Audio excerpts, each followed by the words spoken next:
ونشهد أن لا إله إلا الله وحده لا شريك له ونشهد أن سيدنا مولانا محمدا عبد الله ورسوله الذي أرسله بالحق بشيرا ونذيرا وداعيا إلى الله بإذنه وسراجا منيرا فقد قال الله تعالى في كلامه المجيد সবাই বলি أعوذ بالله من الشيطان الرجيم بسم الله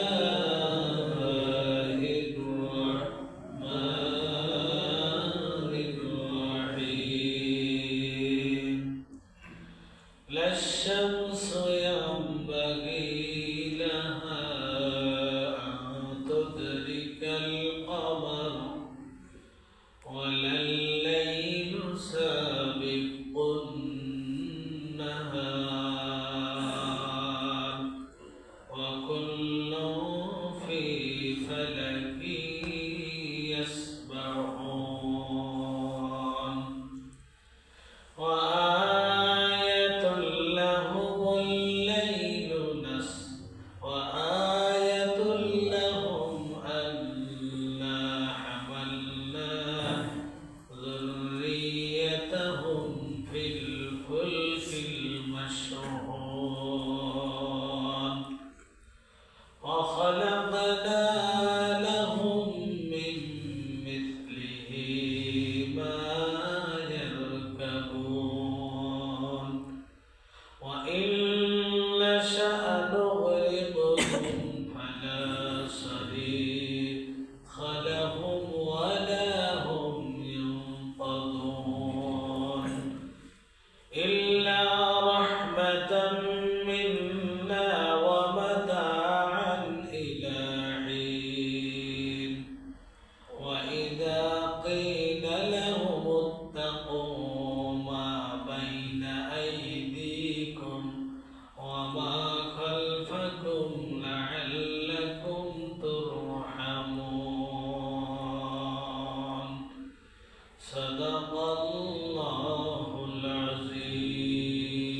العظيم أما درود إبراهيم قل يا اللهم صل على محمد وعلى آل محمد كما صليت على إبراهيم وعلى آل إبراهيم إنك حميد مجيد اللهم بارك على محمد وعلى آل محمد كما باركت على إبراهيم وعلى آل إبراهيم إنك حميد مجيد بلغ العلا بكماله كشف الدجى بجماله حسنت جميع خصاله صلوا عليه وآله محمدنا آكر كفر قومك يا كفر قومك كرم صداقة بتايا بلغ العلا بكماله كشف الدجى بجماله حسنت جميع خصاله صلوا عليه وآله توحید کی امانت سینوں میں ہے ہمارا آسام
প্রশংসা করলে আল্লাহ খুশি হয় না বেজার হয়?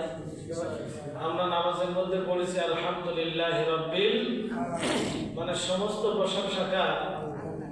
এই যে সুন্দর মসজিদ, এই মসজিদটা যে ইটা বালি সিমেন্ট রড এগুলো কে দিয়েছেন? আল্লাহ দিয়েছেন। কে দিয়েছেন? এই একটা ইট বানানোর জন্য কত খড়িকাঠি, কত মেহনত লাগে, হ্যাঁ, লেবার লাগে, লাকড়ি লাগে, চুলা লাগে।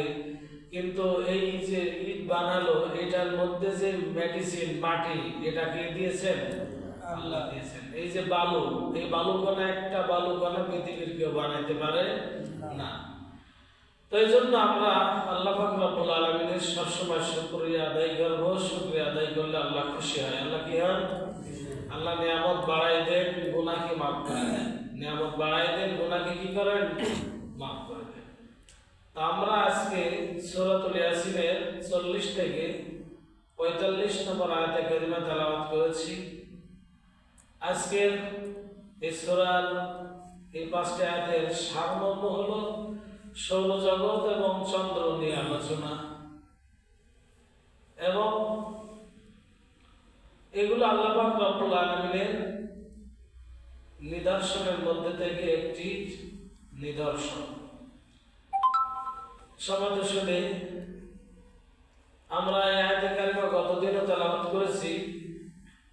আজকে ইনশাআল্লাহ 46 থেকে 49 পর্যন্ত আলোচনা করব। তবে কোরআনুল কারিমের একটি বিশাল মর্যাদা, যতই পড়া হয় মনে হয় যে আরো বাকি রয়ে গেছে। কি হয়ে গেছে? আরো এক একটা তাফসীরে এক এক রকম রাখি, প্রত্যেকটার মধ্যে অসংখ্য অসংখ্য তাফসীর ব্যাখ্যা রয়েছে, যেগুলো আসলে শেষ করা যায় না। তো আমরা আল্লাহ পাক রব্বুল আলামিনের এই আয়াতে কারিমাগুলো যদি আল্লাহ তৌফিক দেয়, আমরা ইনশাআল্লাহ আলোচনা করব। আল্লাহ রাব্বুল আলামিন বলতেছেন, লাশ-শামসু ইয়ানবাগী লাহা আন তুদরিকাল কামারা ওয়ালাল লাইলু সাবিকুন নাহার ওয়া কুল্লুন ফি ফালাকিন ইয়াসবাহুন। মানে একজন আরেকজনের থেকে যে আমরা ডিঙ্গায়ে যাই, এক লাইনে গাড়ি চলছে, কি চলতেছে? একটা বাস আর একটা বাসকে পিছে ফেলে সামনে চলে যায়, একটা কোচ আর একটা কোচের পিছে ফেলে চলে যায়, একটা মোটরসাইকেল আর একটা অগ্রগামী হয়ে যায়, তারপরে একটা ট্যাক্সি মাইক্রো আর একটার পিছে ফেলে চলে যায়। অনেক সময় এই তাড়াহুড়া করার কারণে অ্যাক্সিডেন্টও হয়। মনে করে সামনে চলে যে আমি গন্তব্যে পৌঁছাবো, কিন্তু গন্তব্যে পৌঁছানোর আগে হয় চলে যায় পাকিস্তান নাহলে গোরস্থান, তার গন্তব্যস্থলে যায় অথবা গোরস্থানে যায়। তো এই জন্য আল্লাহ পাক রব্বুল আলামিন বলতেছেন, মানুষের নিজামের মতো আমি নিজাম করি নাই, আমার মধ্যে কোনো ভুল নেই। মানুষের চলার মধ্যে ভুল আছে, আমাদের বলার মধ্যে ভুল আছে, নামাজের মধ্যে ভুল আছে, ভুল হয়ে যায়। তারপরে কথার মধ্যে ভুল আছে, কাজের মধ্যে ভুল আছে, দেখার মধ্যে ভুল আছে, শোনার মধ্যে ভুল আছে, বলার মধ্যে ভুল আছে, সব কাজে ভুল আছে, কিন্তু আল্লাহ কোনো ভুল নাই। আমরা যেই কাজ করবো তার মধ্যে ভুল থাকবেই, যেভাবে করার দরকার ওইভাবে 100 শেখার মধ্যে ভুল আছে। আমরা যে কোরআন তেলাওয়াত করি, যদি মক্কা শরীফের ইমাম আমাদের পিছনে নামাজ পড়ে, আর একটু সহি করে পড়তে হবে। তার মানে কি, আমাদের শিখার আরো অনেক বাকি আছে। তো যাই হোক, আমরা ওদিকে আলোচনা করবো না। আল্লাহ তাআলা বলতেছেন, লাশ-শামসু ইয়ানবাগী লাহা আন তুদরিকাল কামারা ওয়ালাল লাইলু সাবিকুন নাহার ওয়া কুল্লুন ফি ফালাকিন ইয়াসবাহুন।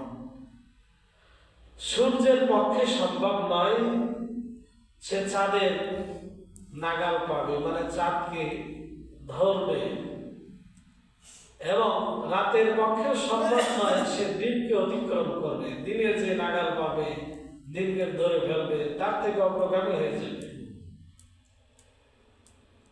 আর প্রত্যেককে তার নিজ নিজ কক্ষপথে সাঁতার কাটে, প্রত্যেকেই তার নিজ নিজ রাস্তায় চলে। এই সূর্য এত বড়, চন্দ্র এত বড়, যার কোনো শুরু শেষ কেউ দেখতে পারবে না। পৃথিবীরই তো শুরু শেষ আমরা যাই নাই। বিজ্ঞানীরা বলেছে 13 লক্ষ গুণ বড়, কিন্তু এর পরিসীমা পরিধি কেউ কি যেতে পেরেছে? এই পৃথিবী এত বড়, বাংলাদেশেই তো আমরা সব জেলায় যাই নাই, সব ইউনিয়নে যাই নাই, সব গ্রামে তো প্রশ্ন আসে। আল্লাহ তাআলা এত বড়, তার সৃষ্টিও তত বড়। এখানে আরেকটা কথা তাফসীরে লেখছে যে আমরা আমাদের গন্তব্যস্থলে পৌঁছতে গিয়ে আমরা অনেক ভুল করি, অন্যায় করি, উল্টা পাল্টা করি, কিন্তু সূর্য কখনো উল্টা পাল্টা করে না। তাফসীর লেখছে 1 মিনিট যেদিন থেকে সূর্য উদিত হওয়া শুরু হয়েছে, পূর্ব গগন থেকে সূর্য উদিত হয়েছে এবং পশ্চিম গগনে অস্তমিত যায়, এই পৃথিবীর শুরু থেকে নিয়ে কিয়ামত পর্যন্ত এতদিন চলে আসছে, চলছে, সামনে চলবে। কোনদিন তার চলার মধ্যে 1 সেকেন্ডও দেরি হয় না। 1 মিনিট তো দূরের কথা, 1 সেকেন্ডও না। কিন্তু যখন আল্লাহর কুদরতি পায়ে সিজদা করে, সিজদা করার পর আল্লাহর কাছে অনুমতি চাই, দ্বিতীয় আরেকদিন উঠবো নাকি? আল্লাহ যদি বলে ওঠো, তাহলে আবার ফিরে পূর্ব দিক থেকে সূর্য ওঠে। আর যেদিন বলে আর যাওয়া লাগবে না, সেদিন ওই পশ্চিম দিকে ডুবেছে, ওই দিক থেকে আবার উঠবে। যখন উঠবে তার কিছুদিন পরে কিয়ামত হয়ে যাবে। তাফসীরে লাগছে যেদিন পূর্ব দিক থেকে সূর্য উঠে পশ্চিমে ঢুকবে, পরের দিন আর পূর্ব দিকে উঠবে না, তখন পশ্চিম দিক থেকে উঠবে। মানুষ চিন্তায় পড়ে যাবে, আহা শুনেছিলাম বাপদাদার মুখের থেকে যে কিয়ামতের আগে পশ্চিম দিক থেকে সূর্য উঠবে।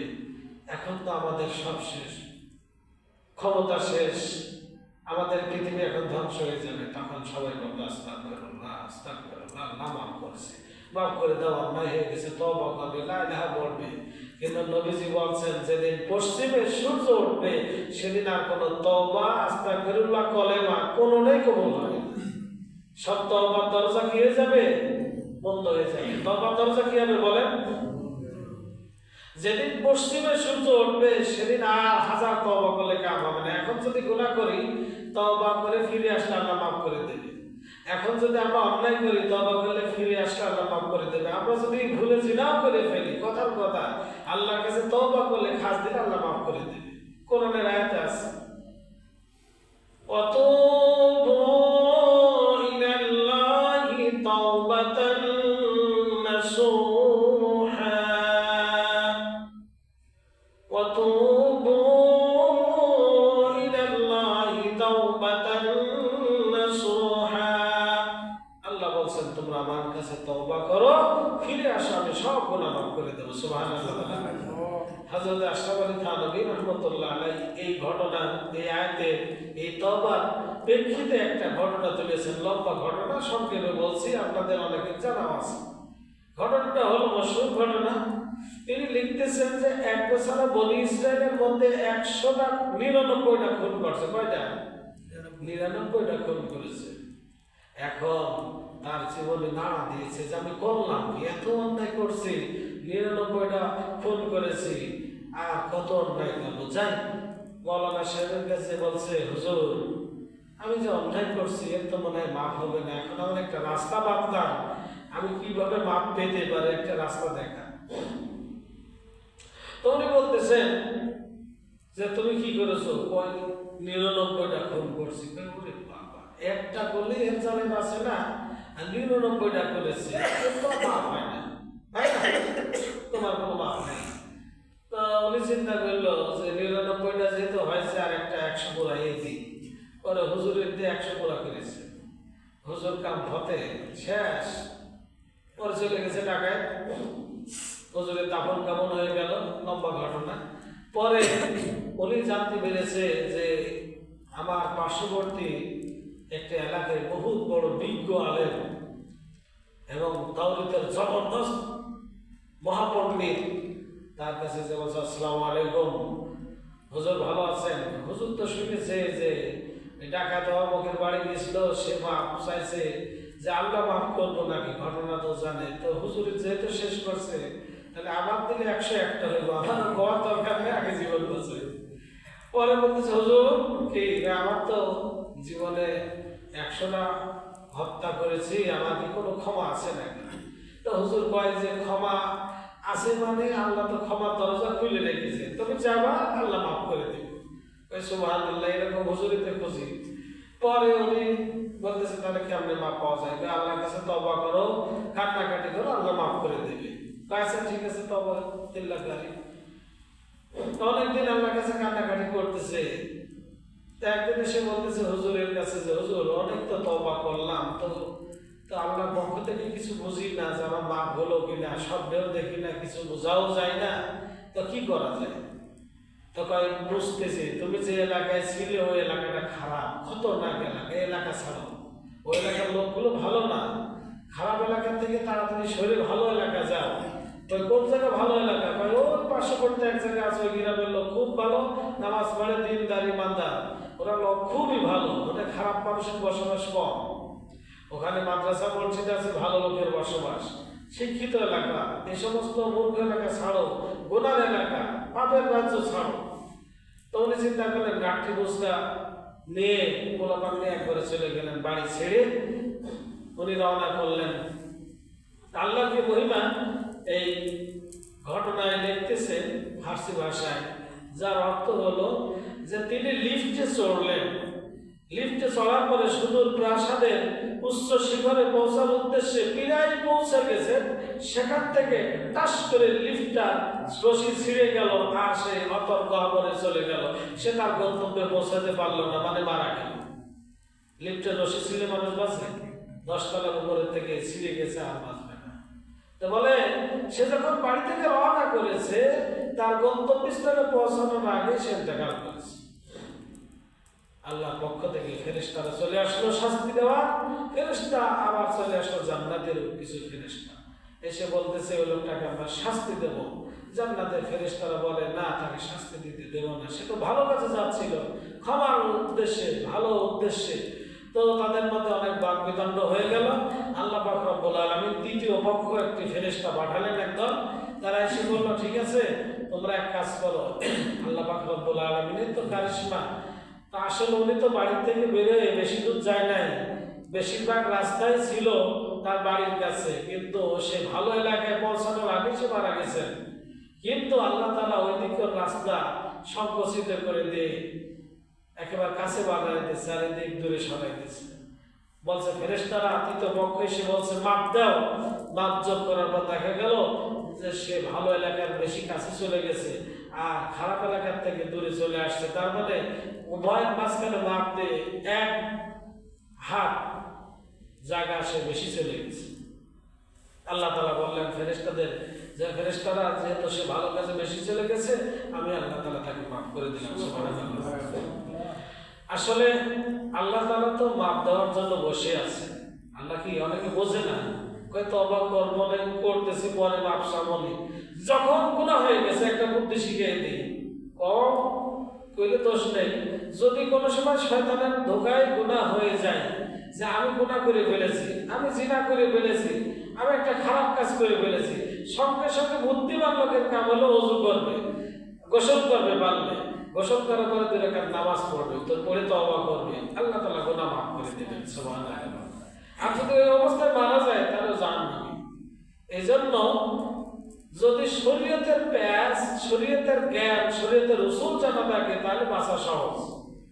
কখন মারা যায় ঠিক আছে, আগে তওবা করে ফেলে, ঝামেলা শেষ হয়ে যায়।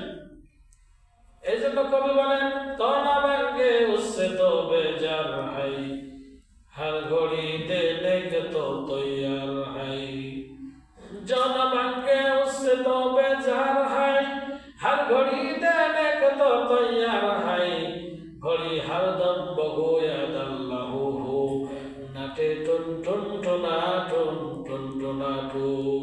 কবি বলেন প্রত্যেকটা সময়, প্রত্যেকটা মুহূর্ত, প্রত্যেকটা সেকেন্ড, প্রত্যেকটা মিনিট, প্রত্যেকটা ঘন্টা আল্লাহ তাআলা ডাকতেছে, বান্দা আমার কাছে চাও, আমি তোমার প্রয়োজন পুরা করব। আমার কাছে ক্ষমা চাও, আমি ক্ষমা করে দেব। আমার কাছে তোমার প্রয়োজনের কথা বলো, আমি প্রয়োজন পুরা করে দেব। এবং যে ব্যক্তি আল্লাহর কাছে চায় না, আল্লাহর কাছে ক্ষমা চায় না, আল্লাহ তার প্রতি গুসা হয়ে যায়। বলেন সুবহানাল্লাহ। বাপের কাছে একবার চাইলে বাপ কয় ঠিক আছে লয়ে যা, আবার যদি চাই লয়ে যা, তিনবার এবার কয় যে আর কি শুরু করছস তুই, আমারই লয়ে যাই। এবার পারি কয়বার দেওয়া যায়, রাগ করে। কিন্তু আল্লাহ তাআলা একবার চাইলে, দুইবার চাইলে, তিনবার, যতবার চাবেন ততবার দেবে। আল্লাহ বলছে আমার কাছে যদি না চাই, আমি আল্লাহ তাআলা তার প্রতি গুসা হয়ে যাই। সুবহানাল্লাহ বলেন। আল্লাহর কাছে না চাইলে আল্লাহ গুসা, মানুষের কাছে চাইলে মানুষে গুসা, রাগ করে। তার মানে বোঝা গেল কি আল্লাহ দেওয়ার জন্য প্রস্তুত। আপনি বলবেন অনেক কিছু চেয়েছি পাই নাই তো, কিন্তু আল্লাহ নবীর হাদিসের ভাষ্য মোতাবেক বোঝা যায় আপনি যখন দোয়া করবেন, যদি খাদ্য পানীয় হালাল হয়, হয়তো বা দুনিয়ায় দেবেন, না হলে সেটা জমা রেখে আখিরাতে দিয়ে দেবে। সুবহানাল্লাহ। আর আখিরাতে যে বলবে আল্লাহ এত নেকি আমি তো করি নাই, কোথা থেকে পেলাম, তখন আল্লাহ বলবেন যে তুমি দুনিয়াতে অনেক দোয়া করেছিলে, কিন্তু সেটা আমি তখন দিই নাই, এটা আমি ইনটেক করে রেখেছিলাম, জমা করে রেখেছিলাম, আজকে তোমাকে দিয়ে দিলাম। সুবহানাল্লাহ। তখন বান্দা বলবে আল্লাহ দুনিয়ায় যদি দোয়া কবুল না করে সবগুলো এখন দিতে, তাহলে কতই ভালো হতো। তো ওই সময় বললে, ওই সময়টা বলা সহজ, কিন্তু এখন কি বলা সহজ? আমরা ভালো কাজের প্রতিদান দুনিয়াতে সব পাবো না, পাওয়াও দরকার নেই। মেন দুনিয়াতে যতটুকু দরকার আমরা চলতে পারি আলহামদুলিল্লাহ, আর বাকি বেশিরভাগ আমাদের আখিরাতে জমা থাকা উচিত। কিন্তু আমাদের চিন্তাধারা দুনিয়া না হলে আমরা আখিরাতে পাই না পাই, দুনিয়া আমার আগে দরকার, পরে দেখা যাবে। এজন্য সমাজে শুধু আমরা আখিরাতের জন্য একটা কাজ করব, যে কাজটা যেন এটা আখিরাতের জন্যই জমা থাকে। এই জন্য গোপনে দান, গোপনে সদকা, গোপনে নামাজ, গোপনে রোজা। মানে আমরা একটা ভিন্ন জগতে আসছে। আল্লাহ গোপনকে পছন্দ করে, আমরা ওপেনকে পছন্দ করি। ভালো কাজ করলে মানুষের দেখায়, ভাই কাজটা কেমন আছে, আসেন তো দেখে যান। ভালো কাজ করলে মানুষের সামনে করি, দেখাই দেই, বলে দেই।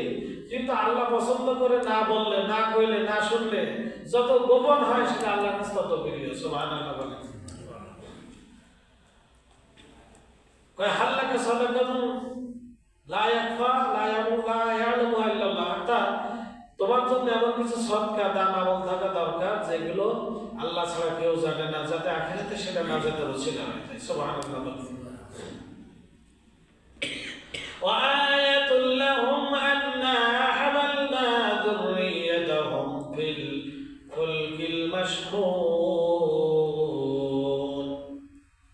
আল্লাহ রাব্বুল আলামিন বলেন তার অনেকগুলো নিদর্শন আছে। তার নিদর্শনের মধ্যে একটা হলো আমি তাদেরকে যুররিয়াতাহুম, তাদের সন্তানদেরকে, তাদের ছেলে মেয়েদের সহ নৌকার মধ্যে আরোহণ করলাম।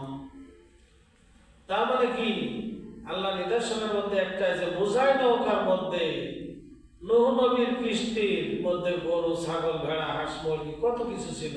সেই বোঝাই নৌকার মধ্যে তার যুররিয়াতুন, সন্তান সন্ততি, ছেলে মেয়ে, ভাই বেরাদার, গ্রামের লোক, সমাজের লোককে আমি সেখানে ওঠালাম, এলাকাবাসীদেরকে ওঠালাম। এখানে আমরা এর পূর্বে একটি আল্লাহ নিদর্শনের মধ্যে আল্লাহ বলেছিল আয়াতুল্লাহুল আব্দুল মাইতাতু, আল্লাহ মৃত্যু জমিনকে জীবিত করে। পিছনে যাচ্ছে আল্লাহ মৃত জমিনকে কি করে? জীবিত করে। ফেটে গেছে প্রবাসে বৃষ্টি দিয়ে জীবিত করে। আবার বলছেন আয়াতুল্লাহুল লাইলু নাসলাকু মিনহুন নাহার, আল্লাহ তাআলার নিদর্শনের মধ্যে একটা হলো তিনি রাত থেকে দিন অপসারিত করেন, দিনকে রাত করেন, রাতকে দিন করেন। আরেকটা নিদর্শন হলো আল্লাহ পাক রব্বুল আলামিন তিনি নৌকায় মানুষদেরকে আরোহণ করেন।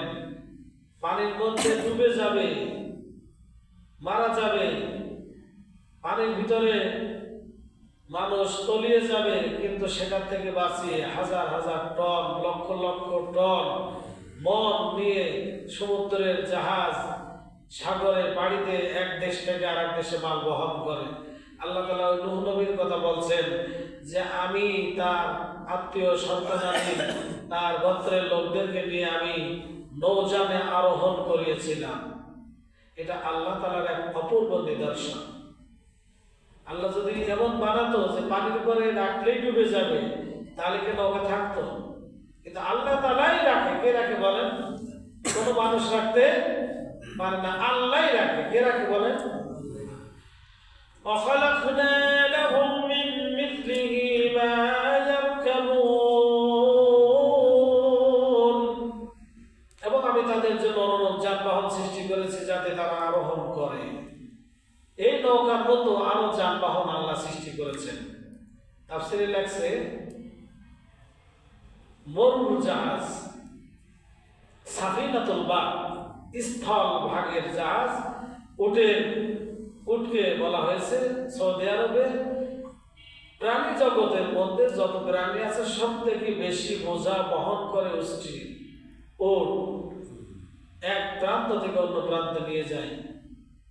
তো এই যে করে, এই উটের এই শক্তি দেশে কে বলেন? আল্লাহ দেশ।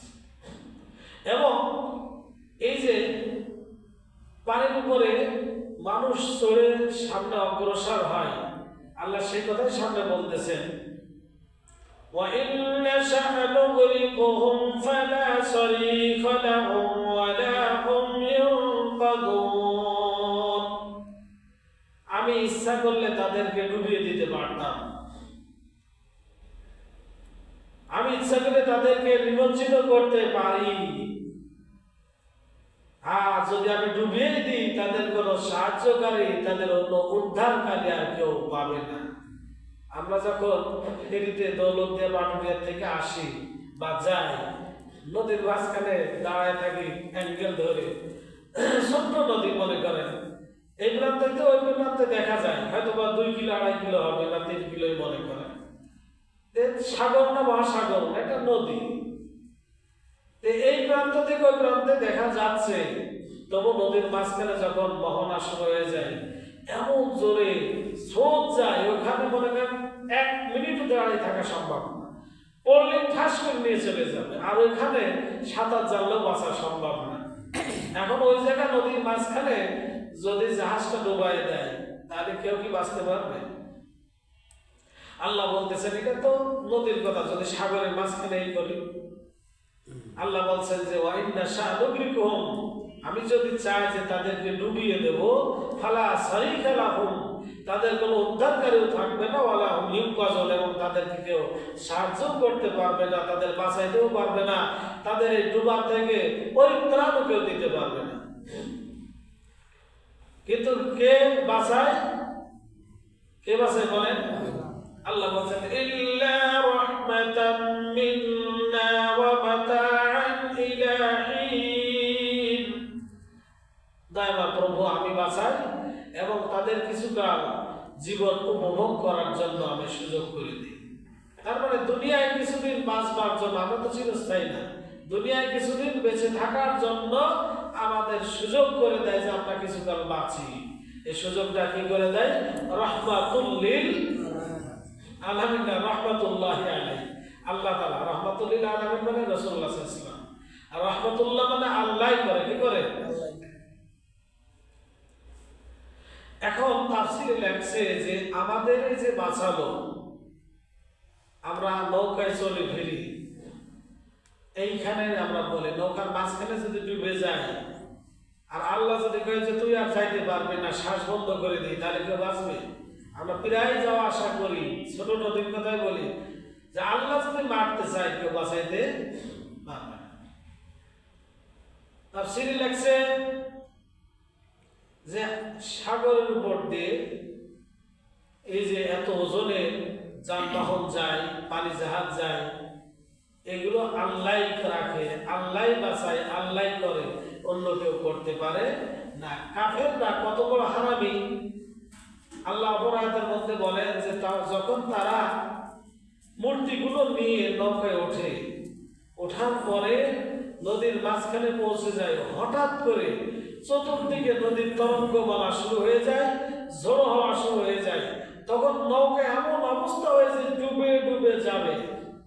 তখন ভাই আল্লাহ গো, এত বড় বিপদ আমরা পড়েছি, তুমি ছাড়া কেউ নাই, তুমি আমাদের বাঁচাবা, তুমি আমাদেরকে হেফাজত করবে, তুমি ছাড়া কোনো ইলাহ নাই, তুমি ছাড়া কোনো মাবুদ নাই, তুমি ছাড়া কোনো উপাস্য নাই। এই বলে তাদের কপালে, তাদের বগলে, তাদের হাতে, তাদের পিঠে যে মূর্তিগুলো থাকে তারা আস্তে করে ছুঁড়ে মারে নদীতে, আর বলে আল্লাহ আমরা তওবা করলাম, আমরা জীবনে গুনাহ করব না, শিরক করব না, তোমার সঙ্গে শরীক করব না। যখন তারা নৌকা যানবাহনে উঠে, যখন তারা কিনারায় পৌঁছায় যায়, কিনারায় পৌঁছায় যাওয়ার পরে উপরে যখন ওঠে, আল্লাহ তোমার সঙ্গে মশকারি করলাম, কি করলাম, ঠাট্টা মশকারি করলাম। এই যে বাটপারি করলো, এই বাটপারি করা তাদের জন্য কি করলাম না অকল্যাণ? আল্লাহ তারপরও তাদেরকে বলছেন যে ইল্লা রাহমাতাম মিন্না ওয়া মাতাআন ইলা হিন, আমি তাদেরকে একটি মুহূর্ত, একটি কাল বিলম্ব করি, তাদেরকে আমি রহমত করে তাদের একটি সময় সুযোগ করে দিই, তারা যেন দুনিয়া উপভোগ করে এবং আমি আল্লাহকে যেন তারা ডাকে। এইখানে তাফসীরে লেখছে, সূরা বাকারার মধ্যে আছে ওয়ায়াখলুকু মা লা তা'লামুন, নবীর জামানায় ওই সময় আল্লাহ তাআলা বলে দিয়েছে ওয়ায়াখলুকু মা লা তা'লামুন, সামনের দুনিয়ার জিন্দেগিতে এমন কিছু নব্য নব্য আবিষ্কার হবে যা এখনো তোমরা জানো না। যেমন ওই সময় প্লেন ছিল না, এখন প্লেন আছে। ওই সময় এরোপ্লেন, হেলিকপ্টার, মোবাইল কিছুই ছিল না, ছাইছাতা। এই 100 বছরের মধ্যে এগুলো হয়েছে। তো এইগুলো আল্লাহ তাআলা আগেই বলেছেন যে অনেক আবিষ্কার হবে, সেগুলো তোমরা জানবে না। আগে ল্যাম্প জ্বালাইতাম, বাতি জ্বালাইতাম ছোটবেলায়, কারেন্ট ছিল না আমাদের ছোটবেলায় গ্রামে। পরে যখন বয়স 10-12 হলো তখন গ্রামে কারেন্ট আসলো। তো ওই সময় ল্যাম্প জ্বালাতাম, বাতি জ্বালানোর পরে দেখা যাচ্ছে তেল শেষে গেলে আস্তে করে নেমে যেত। কোনো সময় আছে তেল বাড়িতে নেই, পুরো বাড়ি অন্ধকার, সারি খাইতে বসছে, আস্তে করে তেল নেই, এই তেল ঢালতে বলে নাই, মা কয় কি ভুল হয়ে গেল, তাড়াতাড়ি করে খাবার ফেলে রেখে আবার তেল ঢেলে খুব জ্বালাইছে। কোনো সময় ছিল ঝড়ে বারবার নিভাই দিচ্ছে, কত কষ্ট হয়েছে। কিন্তু এখন যত বড় ঝড় হোক আর সাইক্লোন হোক, এই কারেন্ট যদি থাকে তাহলে কি বাতি বন্ধ হবে? কারেন্ট চলে গেলেও সমস্যা নেই, সৌর বিদ্যুৎ থাকে, টর্চ লাইট থাকে, চার্জার বাতি থাকে। এই যে সিস্টেমগুলো আল্লাহ তাআলা আগেই জানেন যে এগুলো হবে। তো আমাদের যে এরোপ্লেন আকাশে ওড়ে, হাজী সাহেবরা হজ করে আসছেন, 100, 150, 200, 300 জন যাত্রী থাকে। আমি কোনোদিন প্লেনে উঠি নাই। এই প্লেনে এতগুলো যাত্রী নিয়ে উড়ে চলে যায়, পড়ে যায় না, তারপরে অ্যাক্সিডেন্ট হয় না, তারপরে সঙ্গের উপর দিয়ে তাদের গন্তব্যস্থলে চলে যায়। এইগুলো সঙ্গের উপরে রাখে কে বলেন? আল্লাহ বলতেছেন যে আমি ইচ্ছা করলে ধ্বংস করে দিতে পারতাম, ইচ্ছা করলে আমি পুড়িয়ে দিতে পারতাম, ছাই করে দিতে পারতাম। মাঝে মাঝে তো একটা পরীক্ষা করে, সব সময় না। তো এই যে স্বপ্নের উপরে রাখে, কে রাখে? আল্লাহ রাখেন। তয়রুন মানে পাখি। তয়রুন মানে কি বলেন? তয়রুন মানে কি? পাখি। তয়রুন মানে প্লেন। এই প্লেন যে রাখে, এটা আল্লাহ আগে বলে দিয়েছেন সূরা মুলকের মধ্যে। আওয়ালাম ইয়ারাউ ইলা আত-তায়রি ফাওকাহুম সাফফাতিন ওয়া ইয়াকবিন মা ইমসিকুহুন্না ইল্লা আর-রাহমান ইন্নাহু বিকুল্লি শাইইন বাসীর। আল্লাহ বলেন আওয়ালাম ইয়ারাউ ইলা আত-তায়রি, তোমরা কি পাখির দিকে দেখো না? ফাওকাহুম সাফফাতিন ওয়া ইয়াকবিন, যখন সে ডানাগুলো মেলে দেয়, সন্ধ্যের উপরে চিল, বাজ, বড় বড় পাখি যখন মেলে দেয়, মা ইমসিকুহুন্না ইল্লা আর-রাহমান, এই সন্ধ্যের উপর আল্লাহ ছাড়া কেউ রাখতে তাদের পারে না। ইন্নাহু বিকুল্লি শাইইন বাসীর, আল্লাহ সবকিছু দেখেন। এই যে সন্ধ্যের উপরে প্লেন চলতেছে, হাজার হাজার মন ওজন নিয়ে, শত শত যাত্রী নিয়ে, এগুলো কে রাখে বলেন? وَإِذَا قِيلَ لَهُمُ اتَّقُوا مَا بَيْنَ أَيْدِيكُمْ وَمَا خَلْفَكُمْ لَعَلَّكُمْ تُرْحَمُونَ। আল্লাহ বলতেছেন ওয়াইজা কিলা লাহুম, যখন তাদের বলা হয় ইত্তাকু, আল্লাহকে ভয় করো। কাকে ভয় করো বলেন? আল্লাহকে। মা বাইনা আইদিকুম ওয়া মা খালফাকুম, তোমাদের সামনে পিছনে যা রয়েছে এদের ব্যাপারে তোমরা ভয় করো, তাহলে তোমরা অবশ্যই রহমত প্রাপ্ত হবে, রহমতে আফতা হবে, অবশ্যই তোমাদের উপর রহমত করা হবে। এখন আল্লাহ তাআলা বলতেছেন তোমরা ভয় করো, সামনে যা আছে পিছনে যা চলে গেছে। পিছনে চলে গেছে বলতে কমে আদ, কমে সামুদ, কমে মুবালাকা, কমে ফিরাউন, কমে সালেহ, কমে ইউনূস ইত্যাদি, যারা অনেকে ধ্বংস হয়ে গেছে। তাদের এই ধ্বংস দেখে তোমরা শিক্ষা অর্জন করো, আল্লাহর হুকুম না মানলে আমাদেরও ধ্বংস হয়ে যেতে হবে। এবং তোমাদের সামনের জিন্দেগির প্রতি ভয় করো যে কিয়ামত হবে, হাসর নাসর হবে, বিচার আচার হবে, এদিকে লক্ষ্য রাখবে। সম্মানিত সুধী, আমরা আর বেশি দীর্ঘায়িত করব না। এখন আমরা আল্লাহকে ভয় করে চলবো। কি করে চলবো? আল্লাহকে ভয় করে চলবো। আল্লাহর সঙ্গে কারো শরীক করা যাবে না। আল্লাহ এক অদ্বিতীয়, তার কোনো শরীক নেই। আমরা ইনশাল্লাহ আল্লাহর সঙ্গে কারো শরীক করবো না, ইবাদত বন্দেগী করবো। আরেকটি ছোট্ট ঘটনা বলি, শেষ করবো। সেটা আল্লাহকে কি আপনি ভয় করবো। হযরত শায়েখ, এই ঘটনাটা বলি শেষ করছে। হযরত শায়েখ আহমদ সিরহিন্দি অথবা জুরজানি রহমতুল্লাহ আলাইহি, তিনি বলেন যে আমরা আল্লাহকে ইবাদত করতাম, আল্লাহকে ডাকতাম, কিন্তু যখন যা প্রয়োজন আল্লাহর ইবাদত করলে আল্লাহ দিয়ে যেত, জনগণ আমাদেরকে দিয়ে যেত। কিন্তু অনেক অভ্যাস ছিল অনেক সম্পদগুলো মানুষের কাছ থেকে নিয়ে দান করে দিত। কি করে দিত? দান করে দিত। যেহেতু সব দান করে দেয়, এখন ওনার যখন মৃত্যুর সময় এসে গেছে, কান্নাকাটি করতেছে, তখন তিনি মারা যাবেন। যারা পাওনাদার, ঋণগ্রস্ত, যারা ঋণ দিয়েছিল, এখন হুজুরের কাছে এসে বলছে, হুজুর আমাকে টাকাগুলো দেবেন না, আপনি মারা গেলে কে দেবে? বলে হ্যাঁ আমি দেবো ইনশাআল্লাহ। তো এখন মারা যাবেন, দিয়ে দেন তাড়াতাড়ি, যদি মারা যান কে দিব?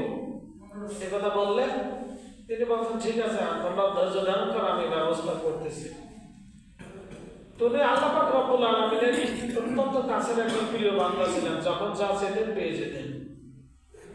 তুমি রাত্রেই দোয়া করেছে, আল্লাহ আমার কাছে আজকে এই পরিমাণ সম্পদ দিয়ে দিবে যাতে করে আমি মানুষের ঋণ মুক্ত হয়ে যেতে পারি। সে জানে আমি দোয়া করলে কবুল হয়ে যায়। তো সব ঋণদাতা বাড়ি এসে বসে আছে যে হুজুর কখন ঋণ পরিশোধ করবো, আমরা নিয়ে যাবো, মারা গেলে তো শেষ। পরে বাড়ির পাশ দিয়ে একজন ছেলে বাচ্চা 12-13 বছর বয়স, সে বলতেছে ভাই কার পনির লাগবে, পনির বিক্রি করে বেড়ায়, পনির লাগবে, দই লাগবে, এরকম দই বেড়ায় না, দই দই, পনির পনির, দেখেন পনির পনির দই। হুজুর ডাকতেছে, বলে দিকে আসো, কয় তোমার দই বা পনির এগুলো যা আছে সব দিয়ে দাও, আমি নিব। কয় তাই নাকি? কয় হ্যাঁ। এরপরে নেওয়ার পরে সবগুলো যারা বসে আছে সবাইকে খাওয়াই দিয়েছে। খাওয়াই দেওয়ার পরে সব খেয়ে ফেলছে। এখন কয় হুজুর টাকা দেন। কয় টাকা তো নেই। এখন ওই বাচ্চা কান্না আরম্ভ করেছে যে আমার বাড়ি গেলে বাপ পিটাইব, মারবে, তাহলে আমি কি করব? সব দিয়ে দিলাম, এখন আমার কাছে টাকা নেই। কয় ঠিক আছে বসে থাকো, পরে দেব। তো ঋণদাতারা রাগ ভাগ হয়ে গেছে যে হুজুরের মতো লোক একবার আমাকেও টাকা দেয় না, আবার এই কুল আমার বাচ্চা এরটা খাওয়াই, আবার এর টাকা দিচ্ছেন না। পড়ার সময় নাকি মানুষ হাজিরামি করে, সবাই রেগে গেছে। হুজুর কিছু পায় না, বাচ্চা কাঁদতেছে, অঝরে কাঁদতেছে। হুজুরের এই কাজটা ঠিক করলো না, আমাদেরটাও ঠিক করলো না, এটাও ঠিক করলো না। তখন তিনি বসে আছেন, চুপ করে আল্লাহ আল্লাহ করতেছে, আল্লাহ আল্লাহ পাঠায় দাও তোমার পক্ষ থেকে। একজন বড় রাজা মন্ত্রীর মাধ্যমে হুজুরের কাছে 1 থলে স্বর্ণ মুদ্রা দিয়ে দিয়েছে। হুজুর এটা নেন, আপনাকে হাদিয়া পাঠিয়েছে বাদশাহ আপনার।